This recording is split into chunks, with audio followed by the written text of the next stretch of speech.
ಸರ್ವರಿಗೂ ಶುಭ ನಮನಗಳು. ಮಕ್ಕಳೇ, ಇಂದು ನಾವು 4ನೇ ತರಗತಿಯ ಪರಿಸರ ಅಧ್ಯಯನದ ಪಾಠ 13 ಅದ್ಭುತ ಯಂತ್ರ ನಮ್ಮ ದೇಹ ಎಂಬ ಪಾಠದ ಬಗ್ಗೆ ತಿಳಿದುಕೊಳ್ಳೋಣ. ಭಾಗ 1. ನಾವೀಗ ಪಾಠದಲ್ಲಿ ಕಲಿಯಬೇಕಾದ ಕೆಲವು ಅಂಶಗಳ ಬಗ್ಗೆ ನೋಡೋಣ. ಅದ್ಭುತ ಯಂತ್ರ ನಮ್ಮ ದೇಹ, ಉಸಿರಾಟ, ರಕ್ತ ಪರಿಚಲನೆ, ಜೀರ್ಣಕ್ರಿಯೆ, ವಿಸರ್ಜನಾ ಕ್ರಿಯೆ ಇವುಗಳ ಬಗ್ಗೆ ನಾವೀಗ ತಿಳಿಯೋಣ.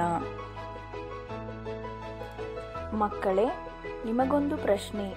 ನಮ್ಮ ದೇಹದಲ್ಲಿ ಇರುವ ಜ್ಞಾನೇಂದ್ರಿಯಗಳು ಯಾವುವು ಹೇಳುವಿರಾ? ಜ್ಞಾನೇಂದ್ರಿಯಗಳು ಕಣ್ಣು, ಕಿವಿ, ಮೂಗು, ನಾಲಿಗೆ, ಚರ್ಮ ಇವುಗಳು ನಮ್ಮ ದೇಹದ ಜ್ಞಾನೇಂದ್ರಿಯಗಳು ಆಗಿರುತ್ತವೆ. ಮಕ್ಕಳೇ, ಪಾಠದ ಪರಿಚಯದಲ್ಲಿ ಪುಟ ಸಂಖ್ಯೆ 117 ಗಮನಿಸಿ. ಜ್ಞಾನೇಂದ್ರಿಯ ಹಾಗೂ ಅವುಗಳ ಕೆಲಸದ ಬಗ್ಗೆ ನಿಮಗೆ ತಿಳಿದಿರುವಂತೆ ಹೊಂದಿಸಿ ಬರೆಯಿರಿ. ನಾವೀಗ ಹೊಂದಿಸಿ ಬರೆಯೋಣ. ಮಕ್ಕಳೇ, ನಾವೀಗ ಹೊಂದಿಸೋಣ. ಈ ಬದಿಯಲ್ಲಿ ಇರುವಂತದ್ದನ್ನು ನಾನೀಗ ಓದ್ತೇನೆ. ಕಣ್ಣು, ಕಿವಿ, ಮೂಗು, ಚರ್ಮ, ನಾಲಿಗೆ. ಈಗ ನಾವು ಬಿ ಬದಿಯಲ್ಲಿರುವಂತದ್ದನ್ನು ನೋಡೋಣ. ವಾಸನೆ ಗ್ರಹಿಸುವುದು, ರುಚಿ ಸವಿಯುವುದು, ವಸ್ತುಗಳನ್ನು ನೋಡುವುದು, ಆಲಿಸುವುದು, ಬಿಸಿ ತಂಪು ಇತ್ಯಾದಿ ಗ್ರಹಿಸುವುದು ಇವುಗಳನ್ನು ನಾವೀಗ ಹೊಂದಿಸೋಣ. ಮೊದಲನೆಯದು ಕಣ್ಣು. ಕಣ್ಣು ವಸ್ತುಗಳನ್ನು ನೋಡುವುದು. ಎರಡನೆಯದು ಕಿವಿ, ಆಲಿಸುವುದು. ಮೂರನೆಯದು ಮೂಗು, ವಾಸನೆಯನ್ನು ಗ್ರಹಿಸುವುದು. ನಾಲ್ಕನೆಯದು ಚರ್ಮ, ಬಿಸಿ ತಂಪು ಇತ್ಯಾದಿ ಗ್ರಹಿಸುವುದು. ನಾಲಿಗೆ, ರುಚಿ ಸವಿಯುವುದು. ಅದ್ಭುತ ಯಂತ್ರ ನಮ್ಮ ದೇಹ. ದೇಹದ ಅಂಗಗಳೆಲ್ಲವೂ ನಮಗೆ ಕಾಣುವಂತೆ ಇವೆ. ನಮ್ಮ ದೇಹದ ಒಳಗೂ ಹಲವು ಅಂಗಗಳಿವೆ. ಅವು ನಮಗೆ ಕಾಣುವುದಿಲ್ಲ. ಅವುಗಳ ಬಗ್ಗೆ ಆಳವಾಗಿ ತಿಳಿಯೋಣ.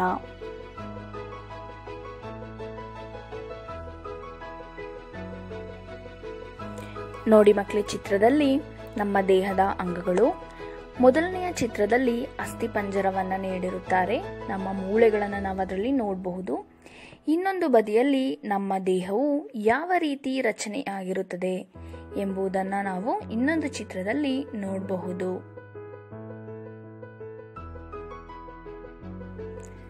ನಮ್ಮ ದೇಹದ ರಚನೆಯ ಬಗ್ಗೆ ನಾವೀಗ ನೋಡೋದಾದ್ರೆ ಮಕ್ಕಳೇ, ನಮ್ಮ ದೇಹದ ಚರ್ಮದ ಅಡಿಯಲ್ಲಿ ಮಾಂಸ ಖಂಡಗಳು ಹಾಗೂ ಮೂಳೆಗಳಿವೆ.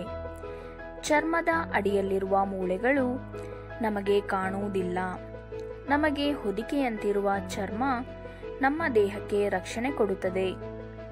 ಅದೇ ರೀತಿ ಮೂಳೆ ಮತ್ತು ಮಾಂಸಖಂಡಗಳು ಸೇರಿ ದೇಹಕ್ಕೆ ಆಕಾರ ಮತ್ತು ರೂಪವನ್ನು ಕೊಟ್ಟಿದೆ.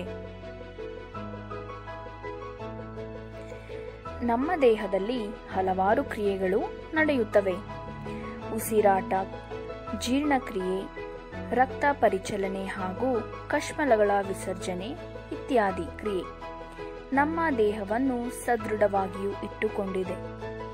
ದೇಹದಲ್ಲಿರುವ ವಿವಿಧ ಅಂಗಗಳ ಬಗ್ಗೆ, ಅವುಗಳು ಭಾಗವಹಿಸುವ ಕ್ರಿಯೆಗಳ ಬಗ್ಗೆ ತಿಳಿದುಕೊಳ್ಳಿ. ಮಕ್ಕಳೇ, ನಿಮಗೊಂದು ಚಟುವಟಿಕೆ. ಈಗ ನಾವು ಗಾಳಿಯನ್ನು ಮೂಗಿನ ಮೂಲಕ ದೇಹದೊಳಗೆ ತೆಗೆದುಕೊಳ್ಳುತ್ತೇವೆ ಅಲ್ವಾ? ಮಾಡಿ ನೋಡು. ನಿಮ್ಮ ಕೈಯನ್ನು ಎದೆ ಮೇಲೆ ಇಟ್ಟುಕೊಳ್ಳಿ. ಮೂಗಿನ ಮೂಲಕ ಗಾಳಿಯನ್ನು ನಿಧಾನವಾಗಿ ಒಳಗೆ ತೆಗೆದುಕೊಳ್ಳಿ. ಹಾಗೆಯೇ ನಿಧಾನವಾಗಿ ಗಾಳಿಯನ್ನು ಹೊರಗೆ ಬಿಡಿ. ಎದೆಯ ಮೇಲೆ ಕೈಗೆ ಎಂತಹ ಅನುಭವ ಆಯಿತು ಎಂಬುದನ್ನು ನೀವೇ ಆಲೋಚಿಸಿ.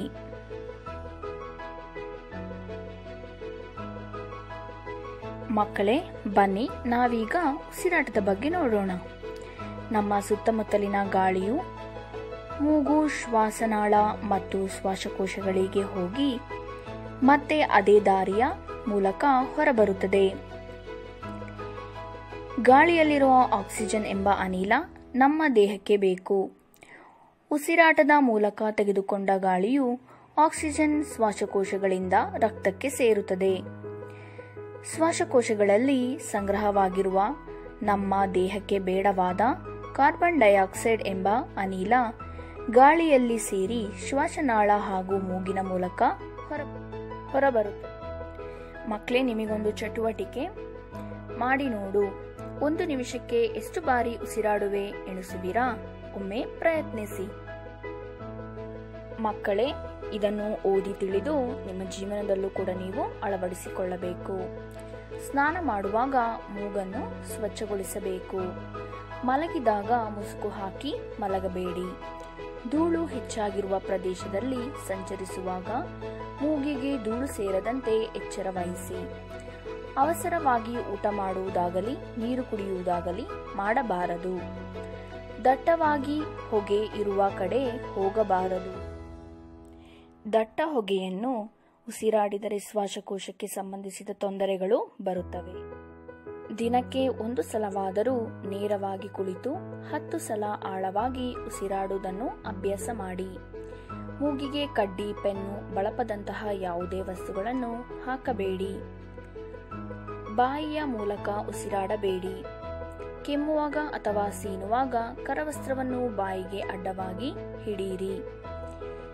ನಿಮಗೆ ನೆಗಡಿ, ಕೆಮ್ಮು ಇದ್ದಲ್ಲಿ ಬಾಯಿಯ ಮೂಲಕ ಕ್ರಿಮಿಗಳು ಗಾಳಿಯನ್ನು ಸೇರದಂತೆ ತಡೆಯಬಹುದು.